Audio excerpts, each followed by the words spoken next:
Hello, good evening all of you. स्वागत है आपका मेरे यूट्यूब चैनल सेलर एंकर पे। मैं हूं आपका दोस्त अभिषेक मिश्रा। दोस्तों, आज की वीडियो में जो बात करने वाले हैं हम कि शिप कहां कहां ज़्यादा ट्रैवल करता है। लोगों को ये बहुत कन्फ्यूज़न है।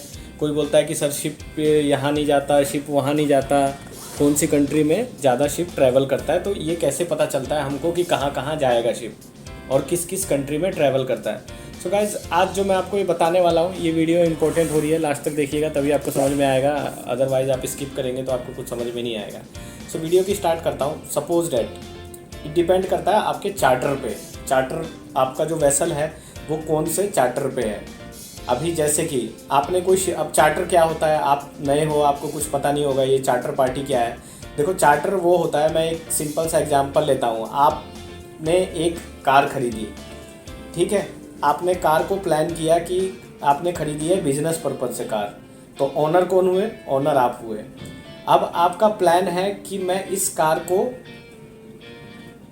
किसी और को दे दूं। तो आपने जिस बंदे को ये कार दी, अब देखो, जिसको कार की ज़रूरत होगी वो आप कहीं पे ऐड डालोगे कि मेरे पास एक ऑल्टो कार है। जो भी कार आपने ली है, ऑल्टो है, वरना है, जो भी है, आपने ऐड डाल दिया कि आपके पास एक ऑल्टो कार है, आपने ऐड में डाल दिया। अब जिसको कार की ज़रूरत होगी वो आपको कॉल करेगा कि साहब आप मेरे को आप मुझे कार दो, मैं चलाऊँगा आपकी कार। तो आप कहोगे ठीक है, मुझे डेली के भाई 1000 रुपये देना। वो एग्री हो जाएगा 1000 रुपये। अब वो कार वाला क्या करेगा? कार वाला उसको मैनेज करेगा। अब कार वाला फिर एक ड्राइवर ढूंढेगा। कार वाला ड्राइवर ढूंढ के कि मुझे 1000 उसको देने हैं, तो मुझे ऐसा ड्राइवर मिल जाए जो 400 रुपये में ये कार चलाए, 300 रुपये पेट्रोल का खर्चा और 300 रुपये मेरी बचत हो जाए। तो वो ड्राइवर हो गया, जो शिप पे काम करने वाले बंदे हो गए। कार हो गई चार्टर पार्टी। तो वो चार्टर जो जिसने कार खरीदा, अब वो डिपेंड करता है उसके ऊपर कि वो चलाएगा कहाँ कार को। सेम लाइक दैट शिप क्या होता है, शिप का ओनर कोई और होता है, ठीक है। अब उसमें जो कार्गो लोड करता है वो कोई और होता है, ठीक है। वो ओनर को पैसे देता है अपना बचत करके, और जो मैनिंग करता है वो कोई और होता है कि हम ये बंदा भेजेंगे, हम इसको भेजेंगे, हम उसको भेजेंगे। तो ये होती है मैनेजमेंट कंपनीज। मैनेजमेंट कंपनी में मैनेजिंग कोई और करता है, ओनर कोई और होता है, चार्टर कोई और होता है। तो अब शिप का रूट हम कैसे डिसाइड होता है, तो वो चार्टर डिसाइड करता है। अब देखो, कोई शिप है, उसकी रैंकिंग पे डिपेंड करता है। मान लो जैसे कोई शिप बहुत अच्छा है, नया शिप है, कभी उस शिप में कोई प्रॉब्लम नहीं हुई। आप भी जैसे कोई चीज़ ढूंढते हो तो एकदम बढ़िया चीज़ ढूंढते हो कि ताकि बार बार ये काम ना करना पड़े, उसमें कोई दिक्कत ना हो। तो सेम लाइक दैट शिप होता है। शिप को भी ऐसा कोई नया शिप है, अच्छा शिप है, उसमें कोई प्रॉब्लम नहीं हुई, पीएससी रिपोर्ट नहीं लाई है, उसकी हर रिपोर्ट अच्छी है, तो ऐसे शिप को जल्दी चार्टर मिल जाते हैं। अब चार्टर मिल जाते हैं तो वो अपने हिसाब से डिसाइड करते हैं। अभी जैसे चार्टर ने, किसी ने जहाज़ ले लिया, अब वो अपने हिसाब से क्या कार्गो लोड करना है। मान लो जैसे सपोज दैट बल्क कैरियर है, बल्क कैरियर में coal, limestone, DRI, direct reduce iron, iron ore lumps, iron ore concentrate, iron ore fines, grain, इस टाइप के कार्गो लोड होते हैं। तो वो चार्टर पार्टी पे देखेंगे कि भाई कौन सा कार्गो हमें लोड करना है, किस टाइप का कार्गो लोड करना है, तो उस हिसाब से रूट डिसाइड होता है। अब वो ढूंढेंगे कि भाई अभी जैसे मान लो मेज़ है, मेज़ लोड करना है अर्जेंटीना से और डिस्चार्ज करना है चाइना में, तो ये 45 डेज़ की वॉयज होगी। इस तरीके से उनको कितना फ्रेट मिल रहा है। फ्रेट का मतलब ये होता है कि कितना उसका मतलब पैसा मिल रहा है। मैं आपको सिंपल सी लैंग्वेज में समझाता हूँ, क्योंकि शिपिंग टर्म में समझाऊंगा तो आपको कुछ समझ नहीं आएगा।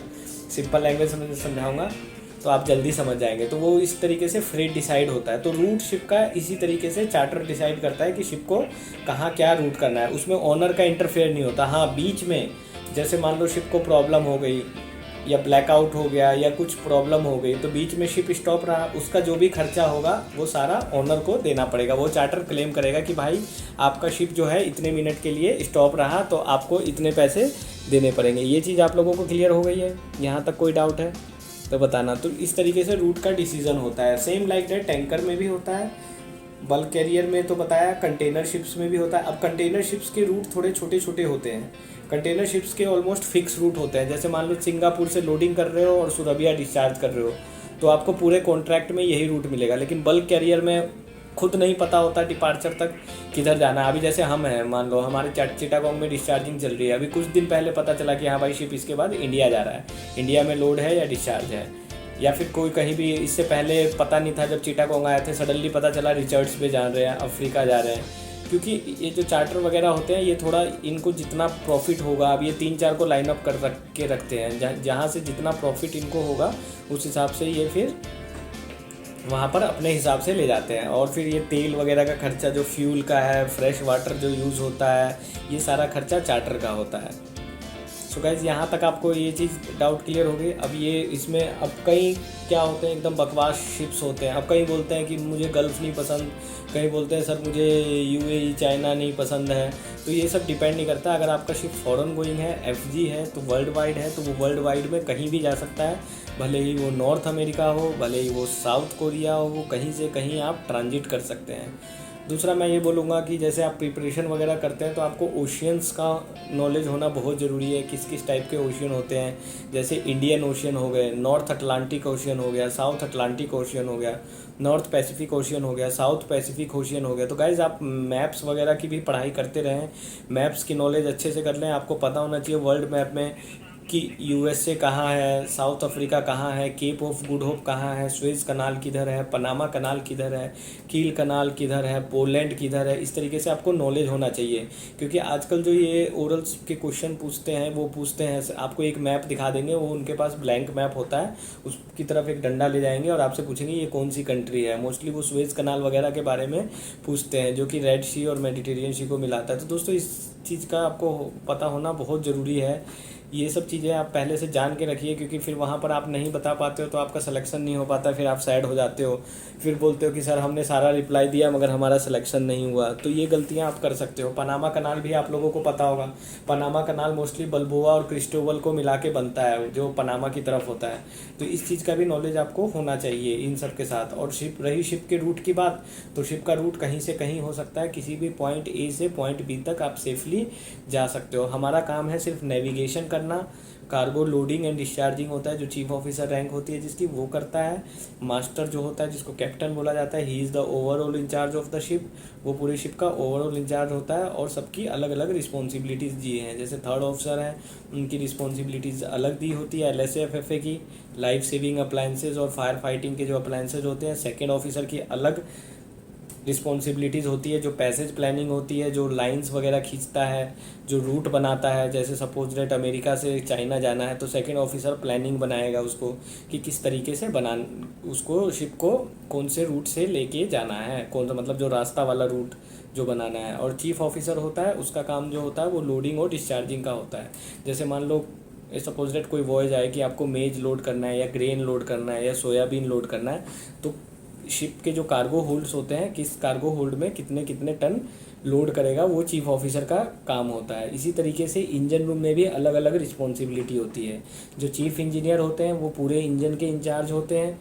जो सेकंड इंजीनियर होते हैं उनका काम मेन इंजन का होता है। थर्ड इंजीनियर का जनरेटर का काम होता है। बाकी बंकरिंग वगैरह भी थर्ड इंजीनियर के अंडर में आता है।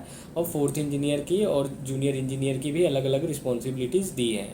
बाकी अगर शिप पे कोई इमरजेंसी होती है तो सबको गेट टुगेदर होके वो इमरजेंसी सॉल्व करनी होती है। शिप पे रेगुलरली ट्रेनिंग एंड ड्रिल्स दिया जाता है कि आपको इमरजेंसी में क्या करना है। जैसा कि मैंने पहले भी बताया था, वो ड्रिल्स बहुत इंपॉर्टेंट होती है।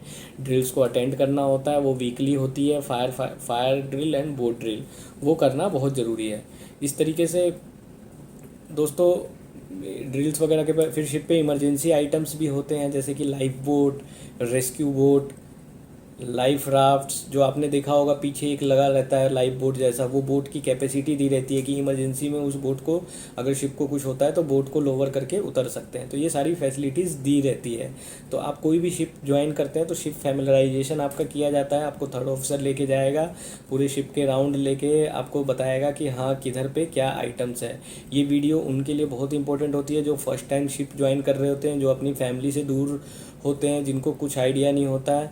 तो दोस्तों ये वीडियो को आप अधिक से अधिक शेयर करना, ताकि उन लोगों को पता चले कि हाँ क्या क्या चीज़ें उनको चेक करनी है। एंड फायर फाइटिंग अप्लायंसेज भी होते हैं। SCBA के सेल्फ कंटेंट ब्रीथिंग डिवाइस होते हैं। वो ट्रेनिंग में आपने देखा होगा, एक सिलेंडर लगा रहता है और पहनते हैं, वो ऑक्सीजन के लिए होता है आपको, अगर आप फायर को फाइट करने जा रहे हैं। तो इसके बारे में मैं डिटेल वीडियो बनाऊंगा कि LSA-FFA में क्या क्या आइटम होते हैं और क्या क्या चेक करने होते हैं। एक मैं वीडियो बनाऊंगा शिप में क्या क्या इमरजेंसी आ सकती है, जैसे fire, flooding, grounding, stranding, pollution, तो इसके बारे में मैं सेपरेट वीडियो में ये सारी चीज़ें एक्सप्लेन करूँगा। सो गाइज़, होप ये वीडियो आपको काफ़ी हद तक समझ में आई होगी।